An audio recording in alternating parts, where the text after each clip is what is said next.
Hi guys, welcome to our channel.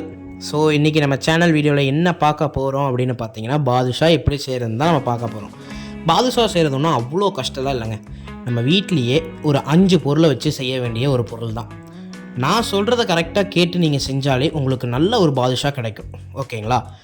இப்போது first ஒரு pan இல்லை ஒரு பாத்திரத்தில் 2 கப் மைதா எடுத்துக்கோங்க. எந்த கப் எடுக்கிறீங்களோ அந்த கப்பை பத்திரமா வச்சுருங்க, அதுக்கு பின்னாடி யூஸ் ஆகும்.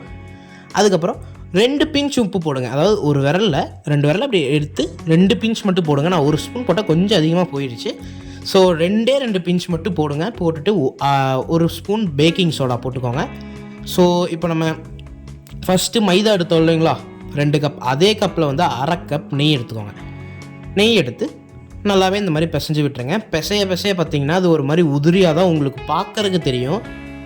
பட் பார்க்குறக்கு உதிரியாக இருந்தாலும் நீங்கள் கையில் எடுத்து பிடிக்கும்போது கையில் வந்து ஒட்டாமல் அந்த பிடிப்பு கரெக்டாக இருக்கும். இதுதான் வந்துட்டு பர்ஃபெக்டான கன்சிஸ்டன்சின்னு சொல்லுவாங்க. கையில் ஒட்டுச்சுன்னா உங்களுக்கு வந்து அந்த நெய்யோ இல்லை தண்ணியோ பத்தலை அப்படிங்கிறது தான் அர்த்தம். அதுக்கப்புறம் கொஞ்சம் கொஞ்சமாக தண்ணி ரொம்ப தண்ணி ஊற்றுறாதீங்க, குழஞ்சி போகிற மாதிரி ஆயிரும். கொஞ்சமாக ஃபஸ்ட்டு தெளித்து விட்டு பிசைஞ்சு பாருங்கள். அதுக்கப்புறம் பத்தலைன்னா இன்னும் கொஞ்சம் தெளித்து அப்படி பிசைஞ்சு பாருங்கள். இந்த மாதிரி நல்லா உருண்டை பிடிச்சதுக்கப்புறமா அதை வந்து இந்த மாதிரி விரிச்சு பார்த்தீங்கன்னா அந்த பாதுஷாவோட கன்சிஸ்டன்சி உங்களுக்கு தெரியும்.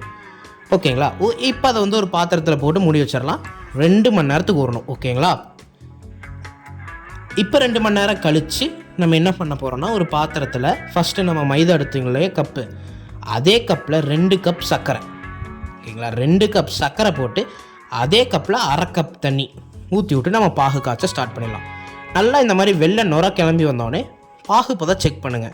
அது எப்படின்னா, கொஞ்சமாக கரண்டியில் அந்த பாகை எடுத்து உங்கள் 2 விரல் யூஸ் பண்ணி ஒட்டி பார்க்கும்போது நடுவில் ஒரு கோடு வரும். ஓகேங்களா? இது வந்து ஃபஸ்ட்டு டைம் நான் பண்ணும்போது எனக்கு கரெக்டாக வரல. அப்போ நீங்கள் என்ன பண்ணணும்னா, இன்னும் கொஞ்சம் நேரம் கொதிக்க விடுங்க. கொதிக்க விட்டுட்டு மறுபடியும் அதே மாதிரி செக் பண்ணுங்கள். செக் பண்ணும்போது பார்த்தீங்கன்னா எனக்கு அந்த நடுவில் ஒரு கோடு வருது இல்லைங்களா, பார்த்தாலே உங்களுக்கு நல்லா தெரியும். அந்த கோடு வந்தால் அதுதான் ஒரு கம்பி பதம்னு சொல்லுவாங்க. இப்போ பாகு காய்ச்சி முடித்தோடனே ஒரு பாத்திரத்தில் எண்ணெய் ஊற்றி வச்சுருங்க. எண்ணெய் வந்து மெயினாக ஹை ஃப்ளேமில் வைக்காதீங்க, லோ ஃப்ளேம் கம்மியான நெருப்பில் வச்சுட்டு நம்ம இப்போ உருண்டை பிடிக்க ஸ்டார்ட் பண்ணிடலாம். பாதுஷா மாவை நல்லா உருட்டிக்கோங்க. உருட்டி எடுத்துகிட்டு உருட்டவே வடை சைஸுக்கு அமுக்கிடுங்க. ஓகேங்களா? அது ரொம்ப வந்து அழுத்தம் கொடுக்கக்கூடாது, கொஞ்சம் சாஃப்டாகவே மெயின்டைன் பண்ணிக்கோங்க.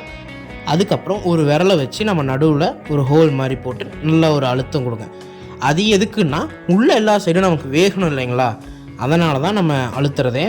இப்போது நான் செஞ்சு வச்சுருந்த மாவில் எல்லாமே இந்த மாதிரி நான் பிடிச்சி வச்சுக்கிட்டேன். ஓகேங்களா? இப்போ பாதுஷாக்கானது இது ரெடி.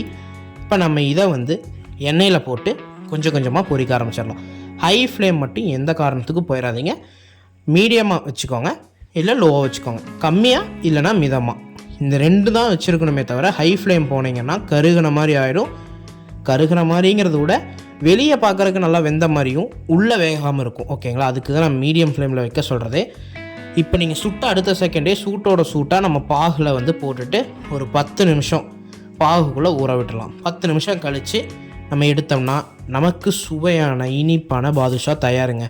இந்த ஸ்வீட்டை வச்சு உங்கள் தீபாவளியை சிறப்பாக கொண்டாடுங்க. மெயினாக தீபாவளி கொண்டாடும் போது பட்டாசை மட்டும் பார்த்து வெடிங்க. ஓகேங்களா? ஸோ இன்னத்து வீடியோ அவ்வளோதான்.